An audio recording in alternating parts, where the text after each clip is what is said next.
시청자 여러분 안녕하십니까? 지방자치 중점 소식을 전하고 더 나은 지방자치의 방향을 제시하는 지방자치 1번지입니다. 최근 3년간 전북 도내 임대차 관련 법률 상담이 매월 350건 이상 일어나고 있는데요. 전북 도내에는 분쟁조정위원회가 없어 광주 지역까지 가야만 하는 불편이 뒤따르고 있습니다. 이에 전북도의회 장학수 의원은 전북 지역의 조정위원회 설치를 주장하고 나섰습니다. 보도에 박성훈 기자입니다. 전북 지역 주택임차인과 임대인 간의 갈등 해결을 위해 주택임대차 분쟁조정위원회 설치가 시급하다는 주장이 제기됐습니다. 전북도의회 장학수 의원은 11일 제345회 임시회 본회의 5분 발언을 통해 현재 조정위원회 광주지부가 광주, 전남, 전북, 제주 등 4개 광역시도를 관할하고 있어 전북도 도민들이 광주지부 개소에 따른 혜택을 보기 어려운 것이 현실이라며 전북 지역의 설치를 주장했습니다. 장 의원은 전라북도 자체적으로 조정위원회를 운영해 주택임대차로 인한 분쟁을 조정해줘야만 우리 도민들이 실효적 혜택을 받을 수 있다고 강조했습니다. 장 의원은 이어 최근 3년간 전북도 내 임대차 관련 법률 상담이 매월 350건 이상 일어나고 17건 이상의 법률 구조가 이루어지고 있다며 분쟁 해결을 위해 조정위원회 전북지역 설치를 촉구했습니다. 한편 주택임대차 분쟁조정위원회는 교수와 판사, 검사, 변호사부터 감정평가사와 공인회계사, 공인중개사 등으로 구성돼 주택임대차에 관한 분쟁이 생겼을 시 조정을 맡고 있습니다. K랜 박성훈입니다. 전북 익산시는 왕궁리 유적의 후원과 궁궐 담장 정비를 마치고 지난 11일부터 전면 개방에 들어갔는데요. 고대 궁성의 이해를 높일 수 있는 유적으로 거듭날 것으로 기대됩니다. 홍재희 기자입니다. 백제 유일의 궁궐 담장과 후원 정비가 끝남에 따라 백제 왕궁터였던 왕궁리 유적의 전체 모습이 드러나게 됐습니다. 문화재청과 익산시는 왕궁리 유적의 후원과 궁궐 담장 정비를 마치고 11일부터 전면 개방에 들어갔습니다. 왕궁리 유적은 지난 2015년 유네스코 세계유산에 등재된 백제 무왕대 궁궐토로 지난 1989년부터 28년간 유구 보존을 위한 정비가 추진돼 왔습니다. 좀 더 복잡하면서도 정교한 수리 체계를 갖춘 백제시대 후원과 잘 축조된 궁궐 담장의 실체를 통해서 이곳을 찾는 분들께 백제 왕조의 익산을 볼 수 있는 기회가 될 것이라고. 이번에 공개되는 왕궁리 유적 후원은 왕이나 왕족들이 휴식을 취하는 곳입니다. 네모난 연못과 구불구불한 물길, 화려한 정원석으로 꾸민 조경 기법 등이 일본 아스카 나라시대 궁궐 정원과 같은 양식으로 중국과 일본 등 동아시아 국가들과 활발한 문화적 교류가 있었음을 알 수 있습니다.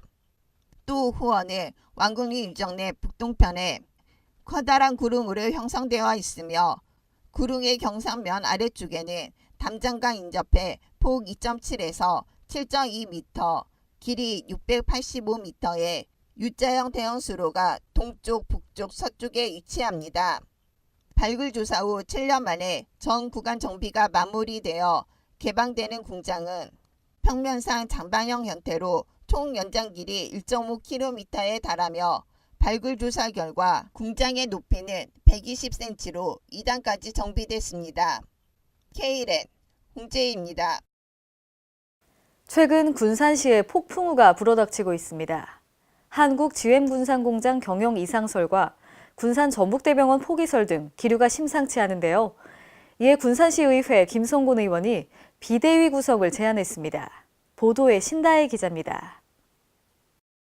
군산 조선소 폐쇄 등으로 위기에 처한 군산 지역 경제 등을 살리기 위해 집행부, 의회, 민간이 참여하는 비상대책위원회를 구성하자는 주장이 나왔습니다.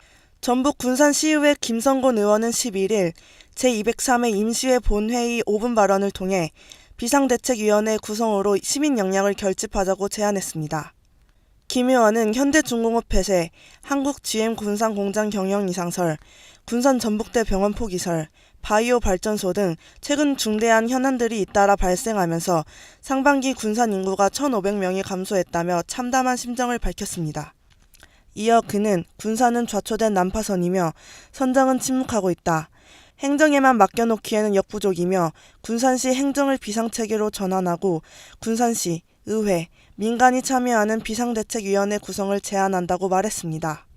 또 비상대책위원회 내에는 각종 현안을 대응하는 분과위원회를 운영하고 시민 대토론회를 열어 향후 군산시 발전 방안을 마련하는 등 시민 역량을 결집하는 역할을 맡기자고 덧붙였습니다. 이에 대해 문동신 군산시장이 어떤 반응을 보일지 기초가 주목되고 있습니다. K랜 신다입니다. 농촌지역 거점 공공병원인 남원의료원이 재정난 악화로 인해 퇴직하는 직원들이 늘고 있는데요. 전북도의회 이현숙 의원은 재정 불안 해소를 위해 퇴직연금 적립대책이 필요하다고 촉구했습니다. 유희광 기자입니다. 전북 남원의료원이 환자들의 지속 감소로 인한 재정 불안과 함께 저임금을 이유로 퇴직하는 간호사들도 늘고 있어 이에 따른 대책 마련이 시급합니다. 2014년 보건부의 착한 적자 관련 용역 조사 결과를 보면 남원의료원의 적자는 26억으로 전국 33개 지방의료원 중 11위인데다 착한 적자는 61%에 불과하고 건전순위 4위 착한 적자 97.7%인 군산의료원과 비교해 현저한 차이를 보이고 있으며 이러한 상태는 현재 진행 중입니다. 또 약품비 미지급금과 관련 6개월 내 결제를 해야 한다는 약사법 개정안이 통과됨에 따라 약품비 누적 미지급금이 31억 원에 달해 재정난은 더욱 심화될 전망입니다.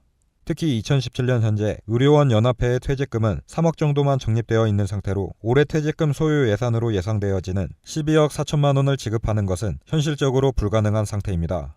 이와 관련 전북도의회 이현숙 의원은 11일 제345회 임시회 5분 자유 발언을 통해 남원의료원의 재정 불안 해소와 함께 퇴직연금 적립 대책 마련이 시급하다고 촉구하고 나섰습니다.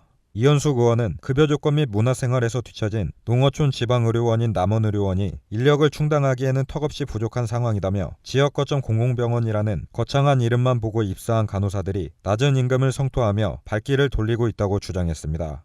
또 올해에만도 상반기 입사자인 8급 간호사 11명이 퇴직한 상황이다며 이러한 간호인력 공백이 이어질 경우 특수파트나 병동문을 닫아야 하는 상황이 발생해 결국 공공병원으로서의 역할 또한 축소될 수밖에 없다고 쓴소리를 냈습니다. 남원의료원의 많은 재정적 압박 중에 퇴직금이 가장 큰 압박으로 다가오고 있습니다. 2016년 말 퇴직 충당금이 120여 원인데 매년 5% 정도 인상됩니다. 한 달 벌어 급여를 겨우 충당하기 바쁜 현 상황에서는 퇴직금을 충당하기 어렵고 이를 해결하기 위해서 퇴직연금 전환이 반드시 필요합니다. 한편 이현숙 의원은 전북도가 남원의료원에 대한 퇴직연금 적립 대책을 우선적으로 강구, 근본적 재정 불안 해소를 위한 사업을 시행하도록 적극 지원에 나서야 한다고 촉구했습니다. K랜 유희광입니다. 오늘의 단신 뉴스입니다. 그동안 환자는 병원을 옮길 때마다 진료 기록을 CD 등에 복사해 직접 전달해야 했고요. 병원 간에도 환자가 이전 병원에서 어떤 검사와 치료를 받았는지 파악하기 어려웠습니다. 하지만 앞으로는 이러한 불편이 해소될 것 같습니다. 보건복지부는 미래창조과학부와 함께 진료정보 교류 지원체계 구축 사업을 본격적으로 추진하는데요. 이에 따라 환자는 병원을 이동해도 자신의 진료 기록을 전자적으로 받아볼 수 있어 직접 들고 다니는 불편함을 해소할 수 있습니다. 또 비용을 절감할 수 있게 되며 의료기관은 신속하고 정확한 진료를 제공할 수 있는 기반이 마련됐습니다. 국토교통부는 택배 종사자들의 어려움을 덜어주기 위해 택배 상하차 작업 자동화 기술과 차량의 적재함 높이를 조절하는 기술 등 택배 일자리 환경을 개선하는 사업을 적극 추진할 계획입니다. 기술 개발이 완료되면 고된 과정들이 수월해지면서 택배 일자리의 근로 여건이 한층 개선될 것으로 기대됩니다. 이번 연구 개발은 작업별 특성을 고려해 맞춤형으로 추진되며 내년부터 2022년까지 약 130억 원의 자금이 투입될 예정입니다. 이상으로 지방자치 1번지를 마칩니다. 시청해주신 여러분 고맙습니다.